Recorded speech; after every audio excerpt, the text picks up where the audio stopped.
Ideal and non ideal solution के बारे में। तो आइडियल सॉल्यूशन क्या होता है? तो वो सॉल्यूशन जो कि राउल्ट्स लॉ को ऑपे करते हैं, ठीक है ना, मतलब राउल्ट्स लॉ को फॉलो करते हैं किसी भी कंसंट्रेशन पे, वो होते हैं आइडियल सॉल्यूशंस। ठीक है, आइडियल सॉल्यूशंस होते हैं, उनकी सबसे ज़्यादा दो इंपॉर्टेंट प्रॉपर्टीज़ होती हैं। पहला क्या कि जो एंथैल्पी ऑफ मिक्सिंग होती है प्योर कंपोनेंट्स की जिसमें सॉल्यूशन बनता है वो ज़ीरो होती है, और जो वॉल्यूम ऑफ मिक्सिंग होता है वो भी ज़ीरो होता है। डेल्टा एच ऑफ मिक्स और डेल्टा वी मिक्स होता क्या है, मतलब ये है एंथैल्पी किसकी, मिक्सचर की। मिक्सचर कौन सा, उन दोनों कंपोनेंट्स का, मतलब सॉल्यूशन की एंथैल्पी ज़ीरो और जो वॉल्यूम है उसकी एंथैल्पी ज़ीरो। डेल्टा का मतलब क्या होता है, डेल्टा मतलब डिफरेंस है ना, मतलब फाइनल माइनस इनिशियल। इसका मतलब क्या है, final enthalpy minus initial enthalpy, और ये है फाइनल वॉल्यूम माइनस का इनिशियल वॉल्यूम। अब आगे देखते हैं इसका मतलब क्या होता है। इसका मतलब है कोई भी हीट एब्जॉर्ब नहीं हुई है, ना ही बाहर निकली है जब जो कंपोनेंट्स थे वो मिक्स हुए। ठीक है, इसका मतलब तो ये हो गया। वॉल्यूम में क्या बोल रहा है कि जो वॉल्यूम है सॉल्यूशन का वो इक्वल होगा सम ऑफ वॉल्यूम्स के उन दोनों कंपोनेंट के। मतलब जो फाइनल वॉल्यूम है, ये डिफरेंस ज़ीरो कब आ सकता है, जब फाइनल वॉल्यूम और इनिशियल वॉल्यूम इक्वल हो, तभी तो फाइनल माइनस इनिशियल ज़ीरो होगा। तो वो कब इक्वल होगा, फाइनल मतलब क्या है, सॉल्यूशन जब बन चुका है, मतलब उन दोनों का सम। मतलब सोल्यूशन कौन है, कंपोनेंट ए है कंपोनेंट बी है, उनका सोल्यूशन है। ठीक है, तो उन दोनों का सम और इनिशियल वॉल्यूम, मतलब जब वो दोनों अलग अलग थे उसका वॉल्यूम जो होगा वो सेम होगा। जो अब बात आती है मॉलिक्यूलर लेवल पे बात करें, तो जो आइडियल बिहेवियर है सॉल्यूशन का उसको हम कैसे एक्सप्लेन कर सकते हैं। उसको हम एक्सप्लेन कर सकते हैं कि हमारे पास देखो दो कंपोनेंट है, ठीक है ना, हमें उन दोनों का सोल्यूशन बनाना है। तो पहला कंपोनेंट है हमारे पास ए और दूसरा कंपोनेंट है हमारे पास बी। ठीक है, तो हमारे पास जब प्योर कंपोनेंट होगा तो उसमें क्या होगा, जो इंटरमॉलिक्यूलर अट्रैक्टिव इंटरेक्शंस होंगे वो है ए, मतलब ये प्योर कंपोनेंट की इंटरमॉलिक्यूलर अट्रैक्शन है, और ये बी है प्योर कंपोनेंट की बी की इंटरमॉलिक्यूलर अट्रैक्शन। और जब ये दोनों कंबाइन होकर सॉल्यूशन बनाएंगे तो उस सॉल्यूशन की जो इंटरमॉलिक्यूलर इंटरेक्शंस है वो है ए बी। ठीक है, तो क्या होगा कि जो इंटरमॉलिक्यूलर फोर्सेस हैं ए और बी की, वो जब इक्वल होंगी ए बी की फोर्सेस के, तो वो होगा आइडियल सॉल्यूशन।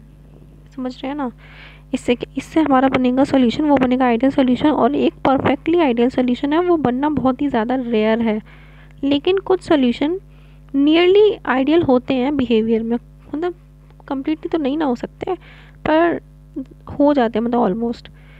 एग्जाम्पल में क्या आ सकता है आइडियल सॉल्यूशन के, कि जो एग्जाम्पल ना, अब इसमें सब कुछ सेम होना चाहिए, ठीक है, सॉल्यूशन का और उस कंपोनेंट का। तो हमें ज़्यादातर सिमिलर एग्जांपल देखने हैं तो दोनों सेम दिखते हो, जैसे कि एन हेक्सेन और एन हेप्टेन।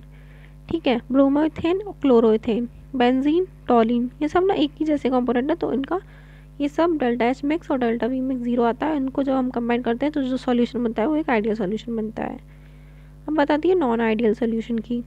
तो नॉन आइडियल सॉल्यूशन होता है जो सॉल्यूशन राउल्ट्स लॉ को ओबे नहीं करता किसी भी कंसंट्रेशन पे, वो होता है नॉन आइडियल सॉल्यूशन। ये तो होगी इसकी डेफिनेशन। ठीक है, इसकी प्रॉपर्टीज़ क्या क्या होती हैं, और इसमें क्या होगा, डेल्टा वी मिक्स ज़ीरो और डेल्टा एच मिक्स ज़ीरो नहीं होगा, या तो वो कम होगा या ज़्यादा होगा।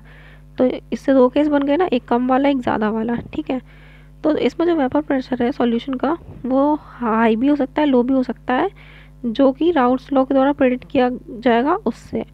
ठीक है, अगर हमारा वेपर प्रेशर सॉल्यूशन का हायर हुआ उसके प्योर सब्सटेंस से, प्योर कंपोनेंट से, तो वो हो जाएगी हमारी पॉजिटिव डेविएशन। और अगर वो लोअर हुआ, मतलब फाइनल का जो वेपर प्रेशर है, मतलब फाइनल मतलब क्या, सॉल्यूशन बन जाता है ना फाइनल में, अगर उसका वेपर प्रेशर लो हुआ किससे, उसके प्योर कंपोनेंट से ए और बी से, तो वो हो जाएगी हमारी negative deviation from Raoult's law. जो प्लॉट्स हैं वो फिगर 2.6 में दिए गए हैं, ये हैं इसके प्लॉट्स। ये राउल्ट्स लॉ, हमारी ये ग्रीन वाली डैश लाइन जो शो कर रही है वो हमारी राउल्ट्स लॉ के अकॉर्डिंग बनी थी, जो हमने पहले भी डिस्कस कराया। पॉजिटिव डेविएशन मतलब ये इससे ऊपर होगा और नेगेटिव ये इससे नीचे जाएगा ग्राफ से। तो हमारा ये वाला पैराग्राफ था। इन डेविएशंस का कारण क्या है, ये जो डेविएशन है इनका कारण है इंटरमॉलिक्यूलर इंटरेक्शंस। क्या होगा, तो ध्यान से सुनना। पॉजिटिव डेविएशन में क्या होगा, जो ए बी की जो इंटरेक्शन होंगी वो वीक होंगी, किनकी, उनके प्योर सब्सटेंस, मतलब ए और बी की इंटरेक्शन से। इससे क्या पता चलता है, वीक होंगी तो कैसे पता चल गया, कि मतलब फाइनल सॉल्यूशन से मतलब है हमारे फाइनल सॉल्यूशन की इंटरेक्शन कम है। इंटरेक्शन कम है मतलब उनके बीच में जो मॉलिक्यूलर इंटरेक्शन है, जो अट्रैक्शन है, वो सब कम है। कम होगा तो हम थोड़ी सी हीट देंगे तो उनके वेपर्स हाल बन जाएंगे, क्योंकि भाई उनकी जो फोर्सेस हैं बहुत कमज़ोर हैं और उनके वेपर्स तुरंत बन रहे हैं। तो इसका मतलब क्या हो गया, वेपर प्रेशर क्या हो गया, ज़्यादा, है ना। तो वेपर प्रेशर ज़्यादा हो गया सॉल्यूशन का, तो मतलब पॉजिटिव डेविएशन हो गया। समझ में आ रहा है? पॉजिटिव डेविएशन मतलब सॉल्यूशन का वेपर प्रेशर ज़्यादा होना। और सॉल्यूशन का वेपर प्रेशर ज़्यादा कब होगा, जब सॉल्यूशन के जो इंटरेक्शन है मतलब ए बी इंटरेक्शन वो कमज़ोर होंगे, तभी तो जल्दी टूटेंगे बॉन्ड और जल्दी बनेगा भाप। वो अगर इंटरमोलिकुलर फोर्सेस सॉल्यूट सॉल्वेंट की वो कमज़ोर होती हैं, किससे, प्योर सॉल्यूट सॉल्यूट और प्योर सॉल्वेंट सॉल्वेंट के मॉलिक्यूल से, तो हो जाता है हमारा पॉजिटिव डेविएशन। नेगेटिव डेविएशन में क्या होगा, पॉजिटिव डेविएशन के भी एग्जांपल रह गए हैं, ठीक है ना। एग्जांपल में क्या आ जाएगा, जैसे कि मिक्सचर आ जाएगा इथेनॉल और एसीटोन का, ठीक है। इसमें हमें क्या एग्जांपल देना कि हमें इनकी फाइनल जो सोल्यूशन बनेगा उसकी फोर्स ऑफ अट्रैक्शन कम होनी चाहिए मॉलिक्यूल्स की। तो ये कैसे पता चलेगा, देखो हमारे पास प्योर इथेनॉल है, ठीक है, उसमें जो मॉलिक्यूल्स हैं इथेनॉल में वो हाइड्रोजन बॉन्ड, उनमें हाइड्रोजन बॉन्ड है, और हम सब जानते हैं कि हाइड्रोजन बॉन्ड जो होता है वो बहुत ज़्यादा मतलब पावरफुल होता है, मतलब बहुत ज़्यादा मजबूत होता है, ठीक है। हमने डाल दिया भाई एसीटोन उसमें, क्योंकि हमने तो बनाना है सॉल्यूशन। तो एसीटोन डालने पर क्या हुआ कि उसकी जो हाइड्रोजन बॉन्डिंग थी वो कुछ बॉन्ड उसके टूट गए, और कुछ बॉन्ड टूट गए, दैट मीन्स उसके बॉन्ड वीक हो गए। पहले ज़्यादा बॉन्ड थे, फाइनल में कुछ बॉन्ड टूट गए तो फाइनल में कम बचे।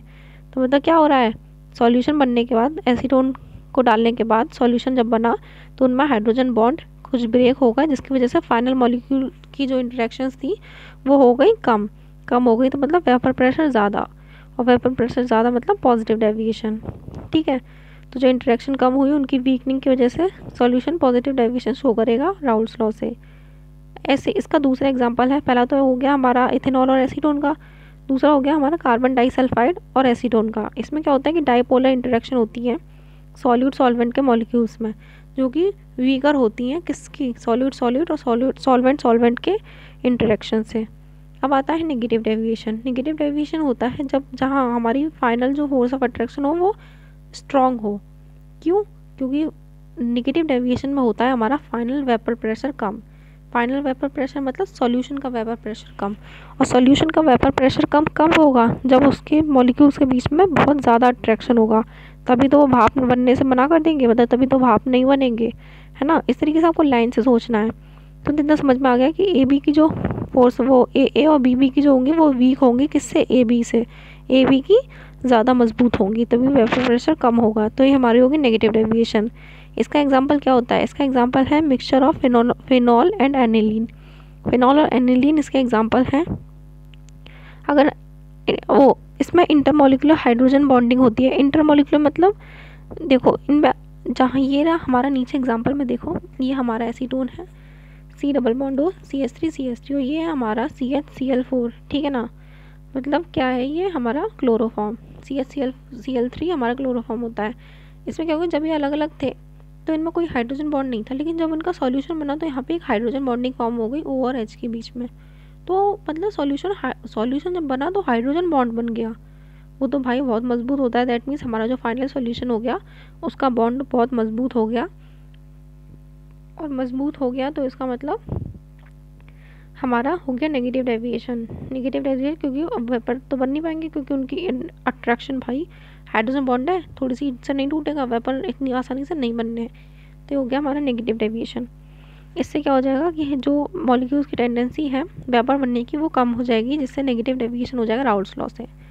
अब यहाँ पे आते हैं कुछ इजियोट्रॉप्स, ठीक है ना। ये क्या होते हैं, ये ना कुछ ऐसे केस में फॉर्म हो जाते हैं। क्या होता है कि जब हम कुछ कभी कभी क्या होता है कि हम लिक्विड को जब मिक्स कर रहे होते हैं तो इजियोट्रॉप्स बन जाते हैं। वो क्या होते हैं, वो एक बाइनरी मिक्सचर होते हैं। बाइनरी मिक्सचर मतलब 2 कंपोनेंट्स का मिक्सचर होते हैं जिनकी सेम कंपोजिशन होती है लिक्विड में और वेपर में। मतलब ये क्या हुआ, मतलब जितने मॉलिक्यूल्स इनके लिक्विड में होंगे मतलब सॉल्यूशन के अंदर, उतने ही वेपर में होंगे। मतलब जो भी वेपर बना होगा उस लिक्विड का उसमें मतलब इक्विलिब्रियम है, जितने वेपर बन रहे हैं उतने ही वेपर से कंडेंस होकर लिक्विड में आ रहे हैं, मतलब दोनों में एक जैसे मॉलिक्यूल्स है। और ये एक कांस्टेंट टेम्परेचर पे होता है। ये तो नॉर्मल सी बात है, कांस्टेंट टेम्परेचर पे ही होगा, तभी तो इक्विलिब्रियम है, तभी तो सेम कंपोजिशन है लिक्विड और वेपर में। इस केस में क्या होता है कि इसको हम फ्रैक्शनल डिस्टिलेशन से अलग नहीं कर सकते, यानी कॉमन सी बात है, क्योंकि टेम्परेचर कांस्टेंट है। फ्रैक्शनल डिस्टिलेशन से वो चीज़ें अलग होती है जिसका टेम्परेचर डिफरेंस होता है। उसमें हम क्या करते हैं कि पहले टेम्परेचर पे हम बॉईल करते हैं तो जो उनमें से जिसका टेम्परेचर कम होता है ना बॉइलिंग पॉइंट, वो पहले भाप बन जाता है और अलग हो जाता है और बचा हुआ उस बीकर में रह जाता है। तो इसमें तो टेम्परेचर का डिफरेंस है ही नहीं क्योंकि दोनों कांस्टेंट टेम्परेचर पे हो रहे हैं। जो एजियोट्रॉप्स होते हैं वो भी दो तरीके के होते हैं, और पहले होता है मिनिमम बॉइलिंग और एक होता है मैक्सिमम बॉइलिंग। तो वो सॉल्यूशन जो कि बहुत ज़्यादा पॉजिटिव डेविएशन शो करते हैं राउल्ट्स लॉ से, वो होते हैं मिनिमम बॉइलिंग, ठीक है ना।